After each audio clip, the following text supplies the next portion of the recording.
Coucou la famille, c'est Kinglish Monanzambe en direct de Kinshasa. Rendez-vous sur YouTube et abonnez-vous massivement à la chaîne Info Plus RDC. Les belles informations, les bonnes informations, factuelles, vérifiables et vérifiées. Info Plus RDC, rendez-vous tous sur YouTube. Easy.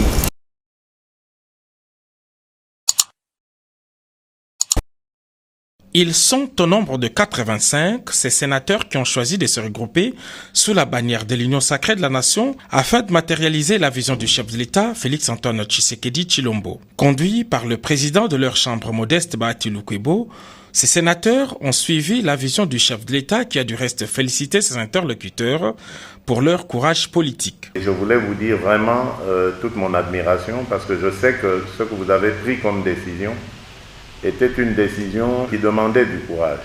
Prendre le courage de se rapprocher de ma vision, ce n'était pas donné à tout le monde. Je vous remercie pour la confiance que vous me faites et je vous promets que vous n'allez pas regretter parce que ce que nous avons décidé de faire à travers l'Union sacrée, c'est pour le bien de tout le monde, y compris même de ceux qui ne sont pas venus avec nous. À propos de l'état des sièges, le président de la République s'est félicité du soutien tous azimuts aux opérations militaires en cours. Le chef de l'État a trouvé la formule juridique la mieux adaptée pour sa reconduction tacite tous les 15 jours. Ce que vous apprendrez dans les jours qui viennent, c'est une demande que nous allons vous faire à propos de la loi d'habilitation, parce que je pense que dans ce contexte de recrudescence de la Covid, il ne faut pas retenir nos élus encore en session extraordinaire à propos de cet état des sièges dont on ne connaît d'ailleurs pas vraiment à quel moment nous serons sûrs qu'il faudra le lever.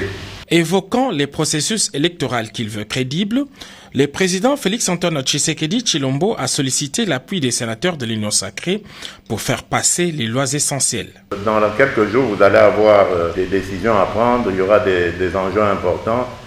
Je pense à la loi sur la CENI, et ensuite il y aura la loi électorale. Tout ce que je vous demande, c'est de rester unis et peut-être d'aller dans le sens de ce que l'Assemblée nationale a déjà fait. N'oubliez pas que nous avons l'échéance 2023, il faut que nous y arrivons à temps, sans fioriture, sans bavure et en essayant d'être le plus transparent possible. Donc nous devons absolument tout faire pour doter notre pays d'un processus électoral qui soit crédible, qui soit transparent et qui ne nécessite aucune contestation. Préoccupés par la recrudescence de la pandémie de Covid-19, les chefs de l'État annoncent un tour de vis dans les tout prochains jours. La communication du garant de la nation a eu un écho favorable auprès des sénateurs de l'Union sacrée qui ont décidé de soutenir matériellement les opérations militaires en cours. Les sénateurs, comme vous le savez, ils ont également décidé à l'unanimité de contribuer à l'état de siège, c'est-à-dire à soutenir nos forces armées de la République démocratique du Congo par des cotisations par retenues à la source.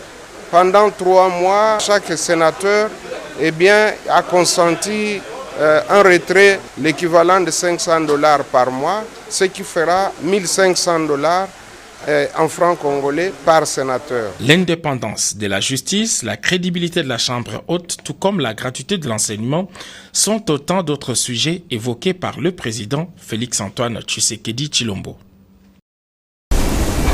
Coucou la famille, c'est Kinglish Monanzambe en direct de Kinshasa. Rendez-vous sur YouTube et abonnez-vous massivement à la chaîne Info Plus RDC.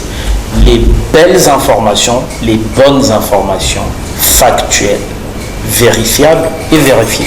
Info Plus RDC, rendez-vous tous sur YouTube. Easy.